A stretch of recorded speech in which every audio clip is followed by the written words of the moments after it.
let us see the question. Which is or are correct statement about 1.7 gram of NH3? Multiple correct question है. 1.7 gram of ammonia के regarding कौन C correct statement है? Statements है, it contains 0.3 mole of hydrogen atoms, it contains 2.408 into 10 to the power 23 atoms, it contains, or mass percent of the hydrogen is 17.65%, and it contains 0.3 mole of nitrogen atoms.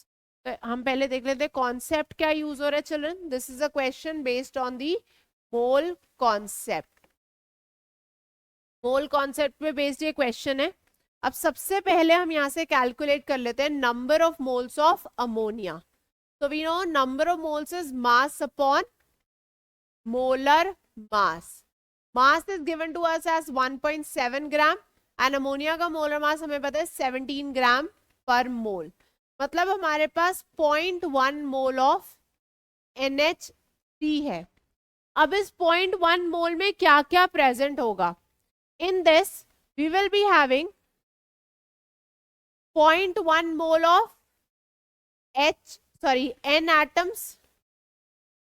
इसमें हमारे पास क्या क्या है? 0.1 mole of nitrogen atoms, 0.3 mole of hydrogen atoms. ठीक है, 0.3 mole of hydrogen atoms. इसके बाद हमारे पास यहाँ पे प्रेजेंट है total 0.4 mole total atoms, 0.3 and 0.1 total 0.4 आ गया. अब स्टेटमेंट देख लेते हैं. फर्स्ट स्टेटमेंट करेक्ट है, 0.3 mole of hydrogen atoms. Second 2.408 into 10 to the power 23 atoms. तो नंबर ऑफ एटम्स क्या हो जाएंगे? Number of atoms would be equal to Na into number of mole which is 0.4. तो अब हमारे पास आ गया 6.022 into 10 to the power 23 into 0.4. ठीक है, 6.022 इंटू 4.4 वुड बी 2.4. ठीक है, 2.4 इंटू 10 टू द पावर 23. मतलब this is also correct. Second statement भी करेक्ट है.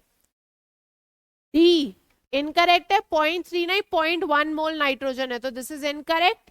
अब सी देख लेते हैं. मास परसेंटेज ऑफ हाइड्रोजन 1.7 ग्राम में हमें दिख रहा है कि 1.1 मोल नाइट्रोजन है. ठीक है, 1.7 gram of NH3 is having 0.1 mole of N and 0.3 mole of H. तो इसका मास कितना आया? 0.1 into 14 which is equal to 1.4 gram. और इसका मास आ गया हमारे पास 0.3 इंटू 1 विच इज 0.3 ग्राम. तो percentage of hydrogen would be equal to mass of hydrogen upon mass of ammonia into 100. Mass of hydrogen is 0.3.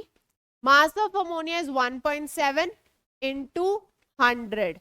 So this comes out to be 17.65%.